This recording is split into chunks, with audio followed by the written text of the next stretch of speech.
Alright, so come visit us on Sunday. I'm going to be taking over the kitchen, which was inspired by my grandma's simple, classic, Appalachian style cooking.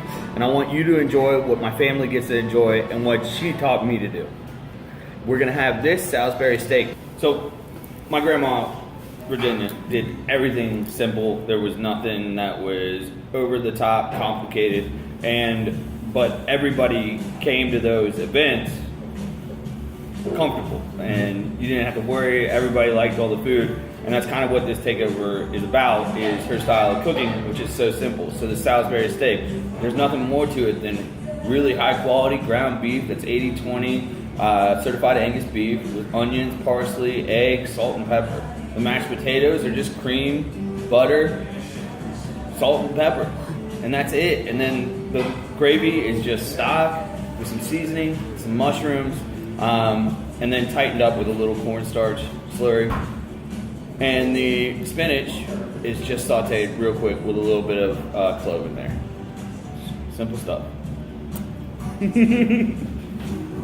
The first thing I think we're gonna do is mix up the Salisbury steak and get that portioned out, ready to go.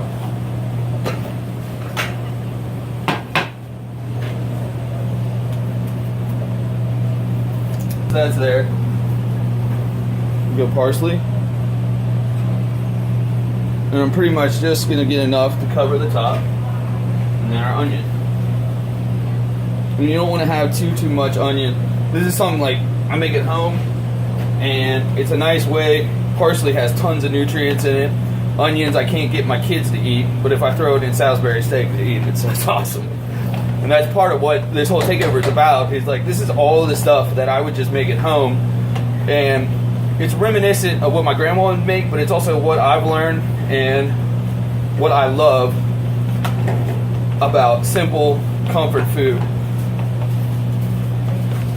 Alright, so now we're going to do the mashed potatoes. We're going to strain them off, leave them aside, and then we'll put them back in after we've rinsed them a little bit, take some of the starch off. We will still leave the skin on because I like that flavor, and then we're going to add a little bit of butter and cream at a time. We don't want to get them to the point where they're soupy, but by having the butter on the side usually prevents it from becoming like a pasty, sticky. If you've ever had that problem, it's usually because you haven't rinsed your potatoes after cooking them and added that in. So we're just going to take and hand mash these and then start adding a little bit of cream and butter.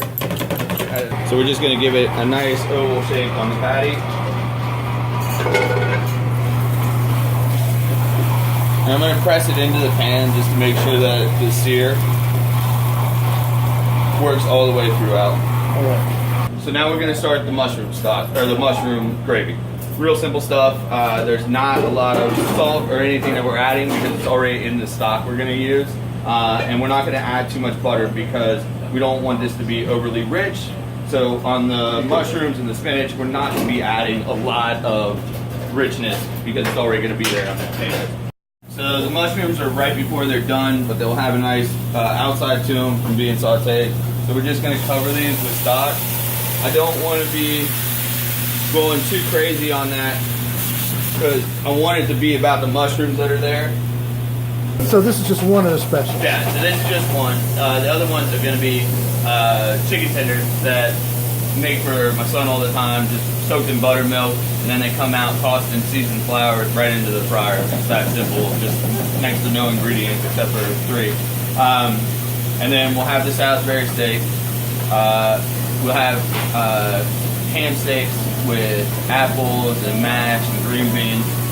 And then lastly, we'll have my dad's favorite, which he always talks about, and I never have myself. But both his parents would make fried pork chops. So they were set in buttermilk and then fried similar, the same way as the tenders. And then they would have mashed potatoes, but instead of putting gravy in the center, they would put mac and cheese in it. And so he's coming up here just for that because he was so excited when I said, yeah, I'm gonna put that on the menu. All right, let's plate it up. Come visit us Sunday for Virginia's Kitchen Takeover and get to enjoy this for yourself.